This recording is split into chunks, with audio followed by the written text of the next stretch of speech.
Assalamualaikum warahmatullahi wabarakatuh, mahasiswa semuanya. Jadi kita akan melanjutkan kuliah elektronika industri atau otomatisasi industri. Ya, kita alhamdulillah sudah masuk ke minggu keempat. Kita sudah masuk ke minggu keempat pada hari ini. Jadi untuk minggu ini kita masih masuk dalam bab 2 ya. Ini tentang sistem kontrol industri. Kita masih melanjutkan materi minggu yang lalu ya di sistem kontrol industri. Baik, untuk slide selanjutnya kita akan membahas tentang pengontrol logika yang dapat diprogram ya, atau bahasa Inggrisnya ini Programmable Logic Controller ya, atau PLC. Kontrol ini berbasis microprocessor ya. Jadi microprocessor ini untuk semuanya mahasiswa supaya tahu, dia adalah suatu alat yang mempunyai CPU ya, Control Processing Unit, di mana dia terdiri dari chip. Chip ya, contoh yang paling mudah adalah Intel AMD. Nah, itu dia adalah microprocessor ya. Jadi di dalam microprocessor ini tugasnya adalah untuk mengeksekusi program instruksi untuk mengimplementasi fungsi logika, pengurutan perhitungan aritmatika untuk mengontrol mesin dan proses industri ya. Jadi berdasarkan input yang bisa dalam bentuk analog, terus kemudian dia akan dikonversi ke dalam bentuk digital. Nah, ini signalnya akan masuk ke PLC ya, yang kemudian akan dia proses di sini, kemudian dia akan menghasilkan output, yang outputnya itu bentuknya untuk mengontrol mesin dan proses industri. Jadi alat ini diperkenalkan pada tahun 1970 untuk menggantikan pengontrol relay elektromekanis dalam pembuatan produk diskrit ya. Jadi pertama kali ini diimplementasikan untuk manufacturing produk diskrit ya, atau produk yang satu-satu dibuat oleh sang manufacturer ya.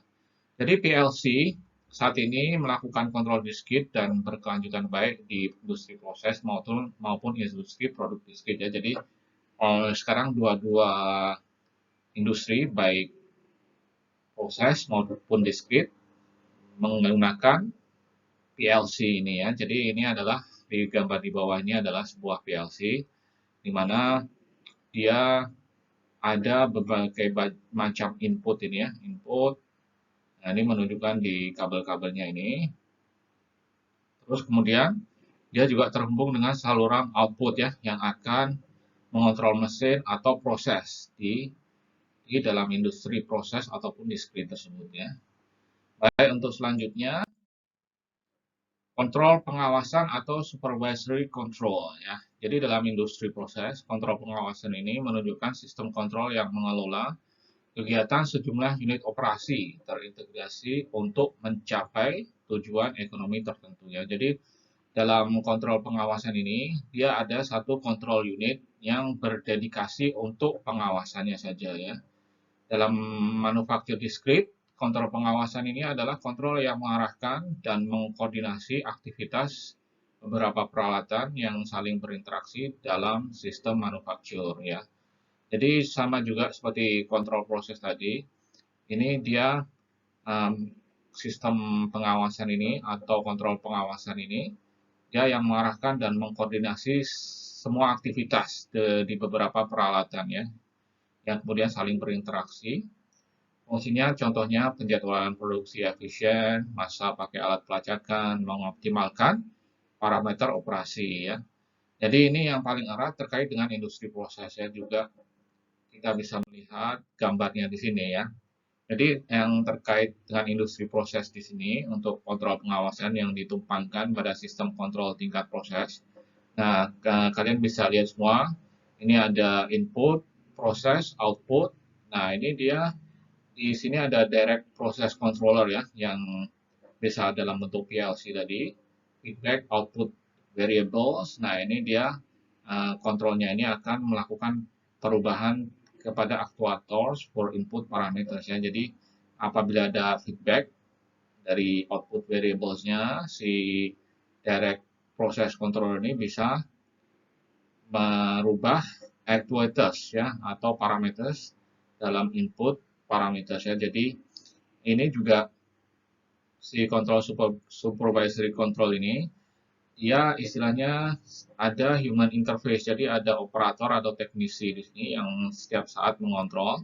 Nah, ini dia juga bisa mengintervensi ya, bisa mengintervensi proses kontrolnya sehingga dia bisa memperbaiki juga yang si human interface ini, atau di sini ada operator atau technician yang dia bisa mengintervensi beberapa input parameters sehingga dia akan memperbaiki sistem prosesnya di sini ya. Nah, ini adalah sistem kontrol tingkat proses.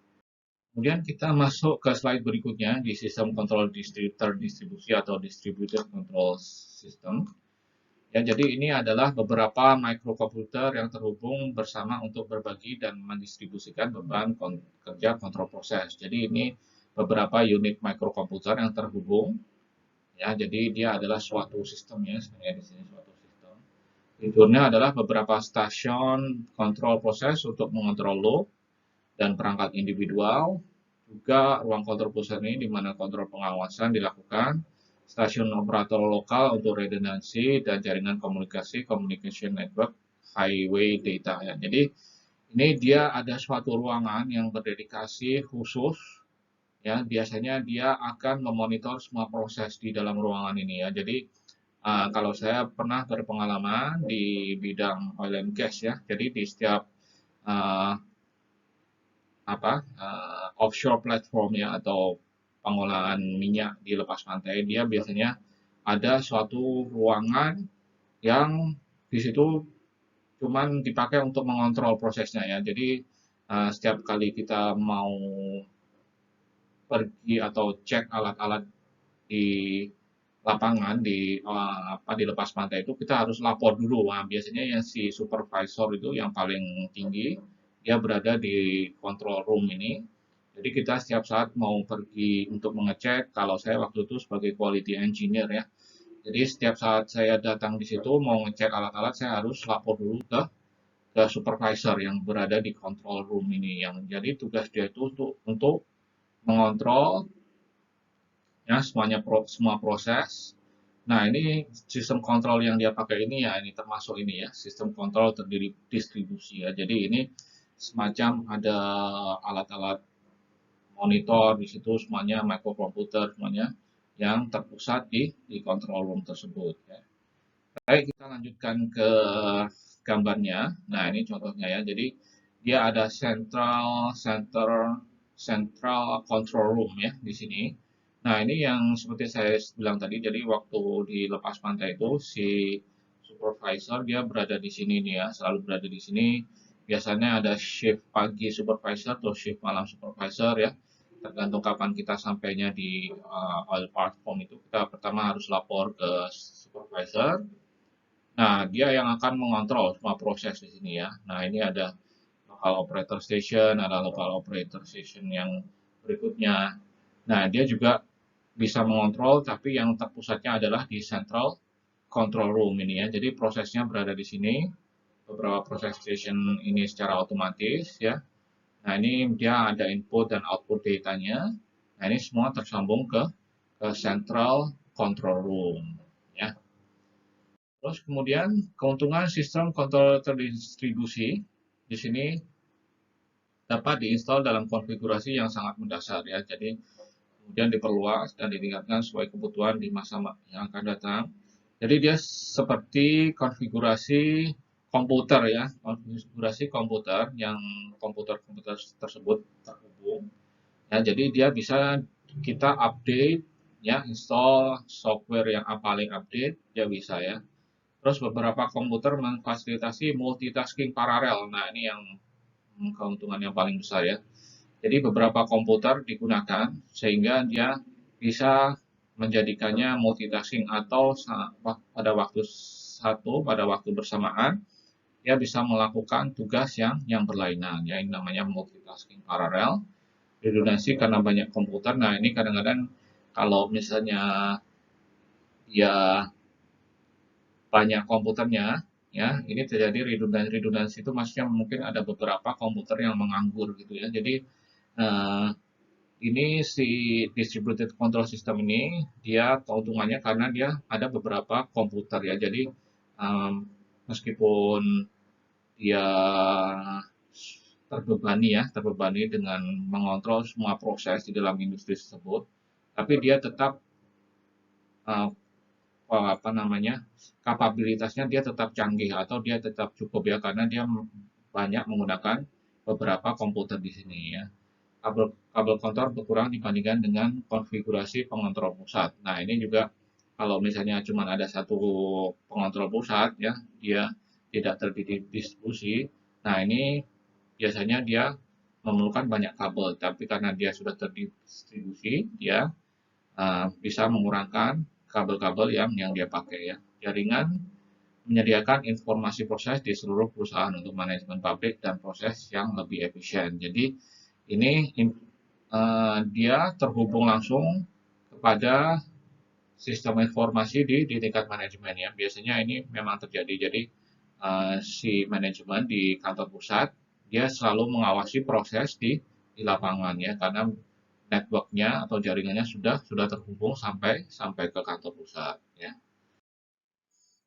Baik, kita masuk ke slide berikutnya, yaitu komputer pribadi atau garis miring personal komputer PC dalam kontrol proses ya. Jadi sekarang intinya di sini bahwa kapasitas komputer pribadi atau kapasitas yang sebanding dengan komputer pribadi ini sudah banyak digunakan untuk industrial control ya. Jadi uh, dia sebenarnya seperti komputer yang kita sering gunakan sehari-hari di rumah itu ya.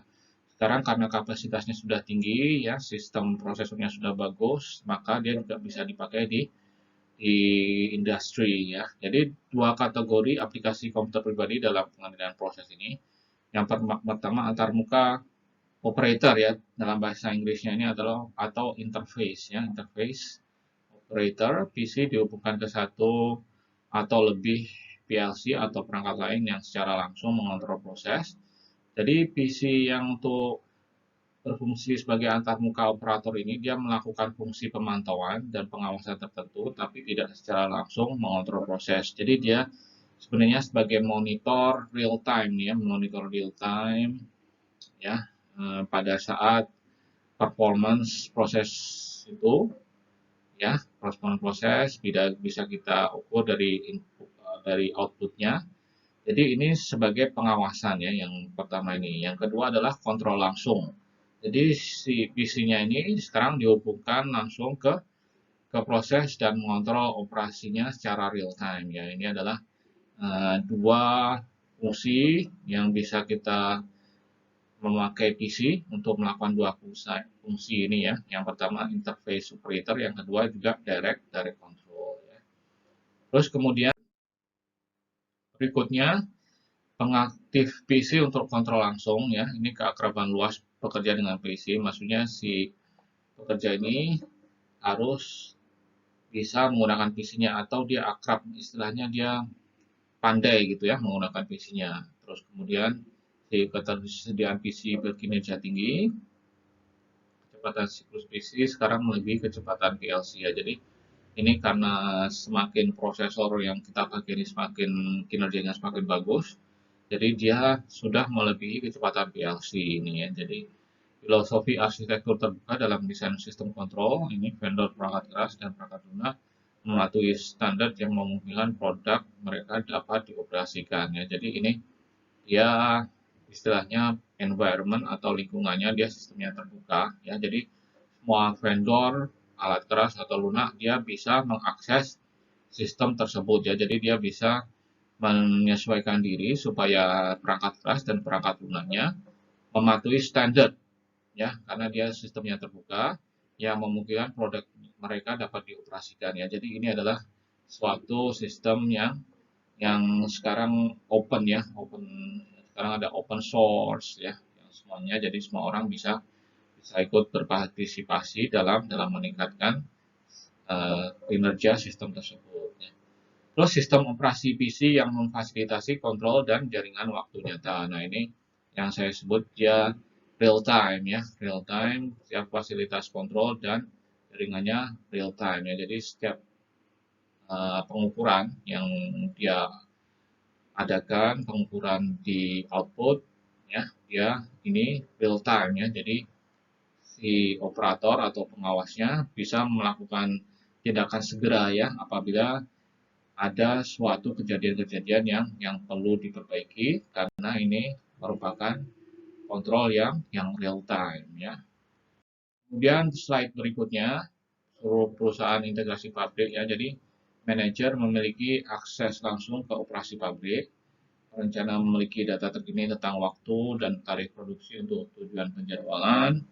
Personel penjualan dapat memberikan tanggal pengiriman yang realistis kepada pelanggan berdasarkan penguatan toko saat ini. Nah, ini contohnya si data yang ada di pabrik sampai ke toko atau ke distributornya, dia terkoneksi langsung ini ya. Jadi sekarang apabila penjualan di toko tersebut sudah terjadi, otomatis produknya akan berkurang ya. Nah, ini dia akan terus mengirimkan suatu signal kepada pabrik yang kemudian dia akan menginstruksikan supaya dapat meningkatkan volumenya ya atau menambah volumenya sehingga dia tetap memiliki volume yang cukup di penjualannya ya. Jadi ini adalah kontak langsung dari penjual ke pabrik ya.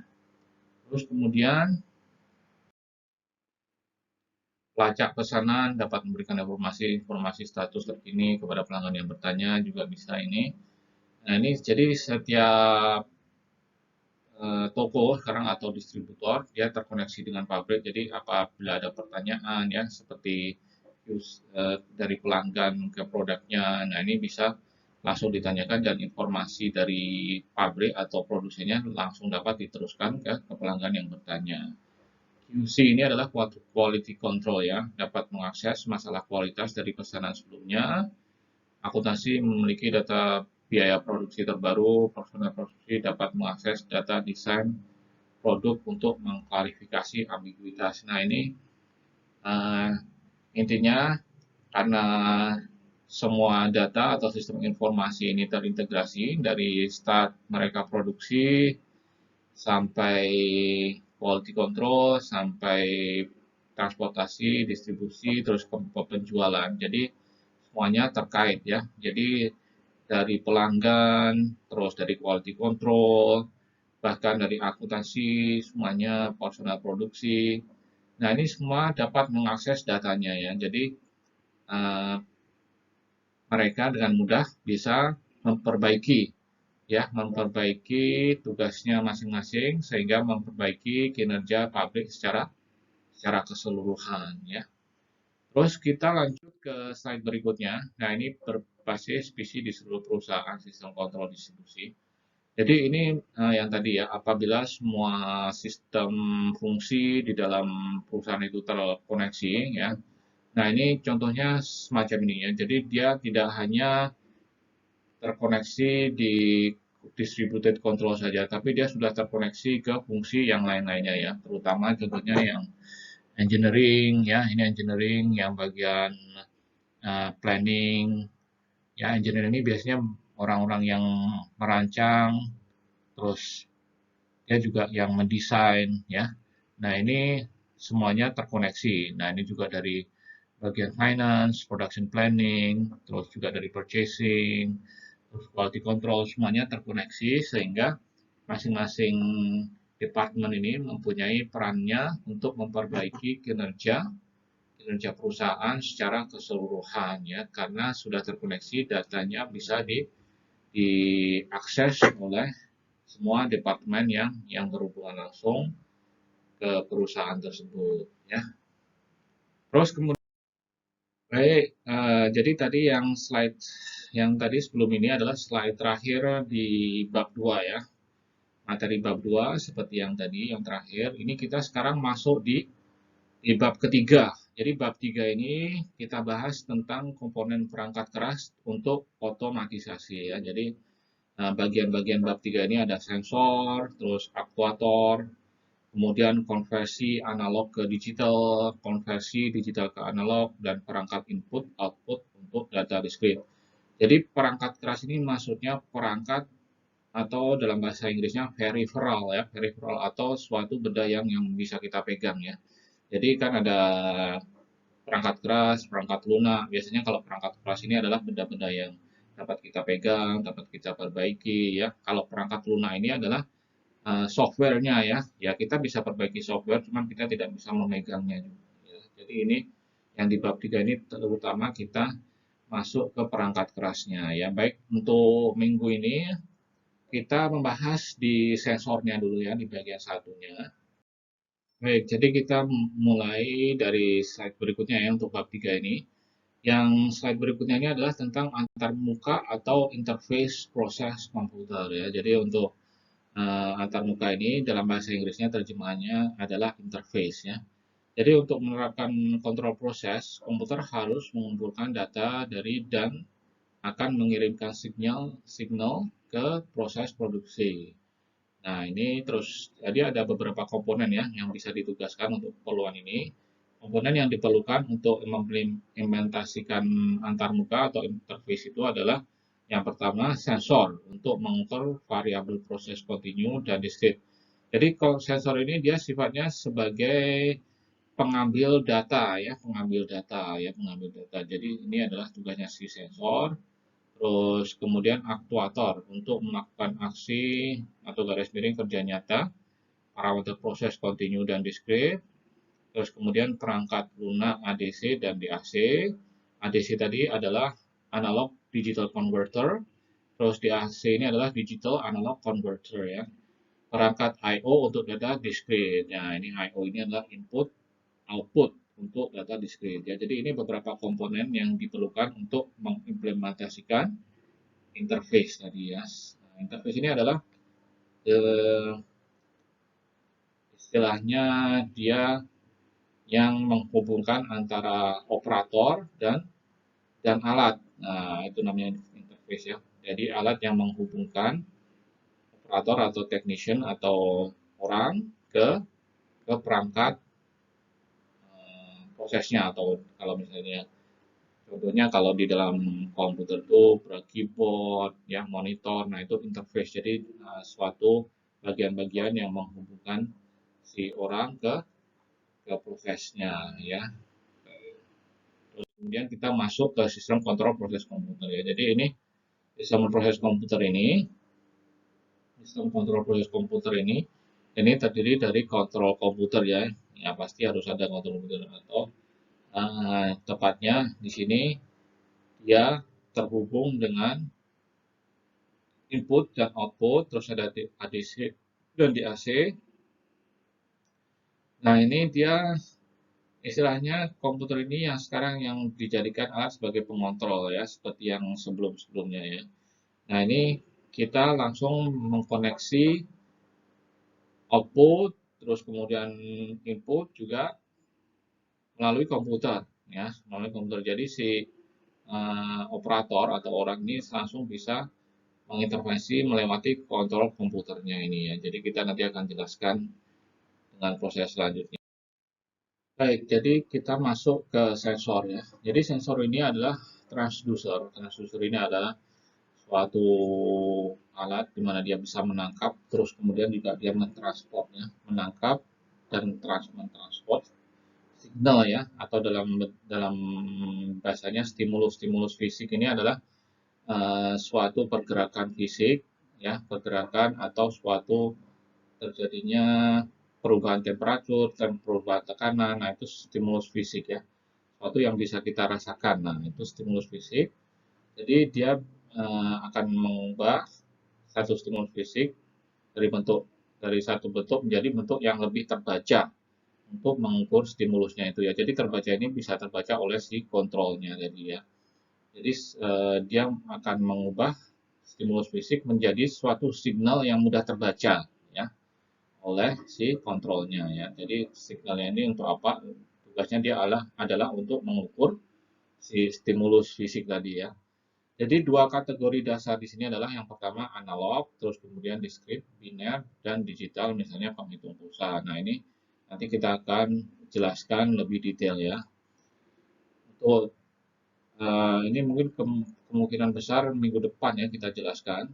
Ini karena kita sudah, jadi kita masuk ke slide berikutnya ya. Jadi fungsi transfer sensor ini atau transfer function ya, transfer function. Nah, ini hubungan antara nilai stimulus fisik dan nilai signal yang dihasilkan oleh sensor ini sebagai respon terhadap stimulus ya. Jadi si sensornya tadi dia akan mengubah ya, istilahnya mengubah stimulus. Ini dia stimulusnya atau rangsangan ya, stimulusnya atau rangsangan S1 ini dengan menggunakan suatu fungsi. Fungsi ini adalah fungsi matematis ya, yang kemudian dia akan mengeluarkan suatu signal keluaran ini atau S2. Nah, ini adalah hubungan fungsional di antara mereka ya. Jadi contoh hubungan fungsional ideal adalah hubungan proporsional sederhana. Ini hubungan yang paling sederhana, ini adalah S2 sama dengan C plus M S1 ini ya. C ini is the output value at a stimulus value of zero. Jadi dia apabila si stimulusnya kosong, ya dia ada suatu C atau dia konstan ya, karena ini ada output value. Jadi meskipun berapapun si stimulusnya itu kosong, dia akan mengeluarkan suatu output value yang namanya C. Jadi kalau bila si S-nya itu kosong, nah ini output value-nya C ya. Nah, S1-nya kosong ya, si S1-nya kosong, maka dia S2-nya itu sama dengan si C ini ya. Jadi output C ini is the output value at a stimulus value of zero. Terus kemudian M is the constant proportionality between S1 and S2. Jadi M-nya ini yang dia akan menghasilkan suatu fungsi ya, karena ada S1. Jadi M dikalikan S1 ini plus C sama dengan S2. Ya, jadi ini adalah namanya constant of proportionality ya, S1 dan S2 ini adalah fungsi yang dalam bentuk sederhana. Ya, nanti kita akan lebih jauh lagi ya, beberapa fungsi sensor atau mengenai sensor ini penjelasannya akan lebih jauh lagi. Insya Allah kita akan lanjutkan. Jadi untuk minggu ini adalah yang slide terakhir ya. Tadi adalah slide terakhir. Jadi terima kasih semuanya atas atensinya. Insya Allah kita akan ketemu minggu depan. Assalamualaikum warahmatullahi wabarakatuh.